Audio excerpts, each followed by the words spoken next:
Hey guys, welcome back to the week 4 of the weekly loot videos. I have a pretty amazing farm at the end, so definitely stick around for that if you can. But let's go ahead and get into it. First thing we have available is going to be the bunny reactor. It's back, so if you guys missed it 2 weeks ago, definitely jump on it this week, as it might not be available next week. That's going to be those electric singular reactors that we're looking for. There's also a pretty good farm for them here in the form of the Fortress Outskirts mission. You guys might remember this from a little while back. Most people have farmed this at some point for golden kuiper. They did nerf it with the last update by about 60%, but it's still probably going to be one of the better farms in the area for those reactors, as well as you can still get gold and kuiper from it as well too. And it does drop those blue brains if you're still hunting some of those. The mission's pretty simple. We're simply going to run around, activate all the plates, and just kill the enemies as they spawn. There's going to be the 2 elites that spawn. Once they do, just feel free to abandon the mission and start it over. The next reactor we have available is going to be the Toxic Tech Reactor for Freyna. If you guys have missed this one, it's available again this week.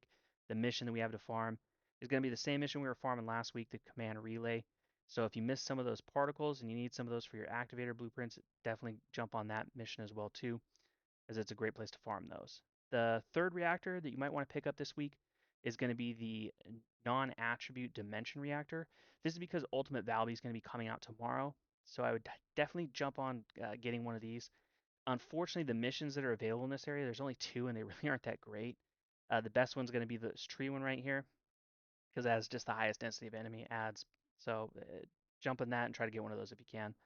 As for the components this week, we have the power units. You can farm that over here in the Vespers and the Ruins. The best mission for this is probably going to be the extermination mission down here in the corner. Again, these missions aren't really that great. It's just a pretty standard kill mission. Just run around, eliminate all the enemies. There is going to be an elite at the end that you can get some of those materials from if you guys are missing those. And then for the memory units, we're heading back to the Broadcom Fleet mission. If you guys remember that from, I believe it was the same week we were farming the bunny reactors, that was available. This right here, if you want to abandon the mission after the enemy density dies down a little bit, you can. However, I would recommend you stick around to pick up some of those anode ion particles if you still need some of those. There's a second elite that spawns later on in the wave. Otherwise, that's pretty much it for the week. As for the loot farm that I was talking about at the beginning of the video, it's going to be this mission up here in the Fortress Courtyard. It's in the same area that we're farming the bunny reactors in. All you're going to do is start the mission. You're simply going to run up the stairs here, look over to the left, and there's going to be an elite that spawns, and you're just going to dump him with your sniper rifle. Then you're going to abandon the mission and just continually repeat that process as many times as you want. It's going to drop those blue brains if you guys are looking for those for some of your crafting needs. Enzo is probably best for this simply because he can resupply your sniper rifle the entire time. You don't have to go hunting for any ammo. However, if you don't have him, the other option is you can simply start the mission, grapple over to the elite, kill the elite, and then just abandon the mission from there and use the restart function to teleport back and just continually repeat that. You don't need any crazy build for Enzo for this. The only thing you do need is just a decent sniper rifle. Afterglow is probably best.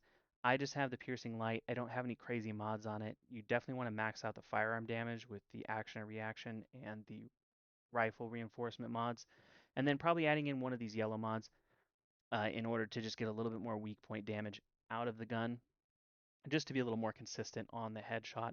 Again, if you can fully mod this out, great, but it's really not needed in order to do this farm. The other thing to note is the loot does despawn after a certain number of runs. I think it's about 5, but I'm not 100% positive. So just every 4 or 5 runs, run over here, pick up your loot, and then just restart the mission and restart the process from that point. So if this video helped you out, definitely check out my channel for some other guides and tips and things like that. Otherwise, appreciate you guys watching. Have a good one.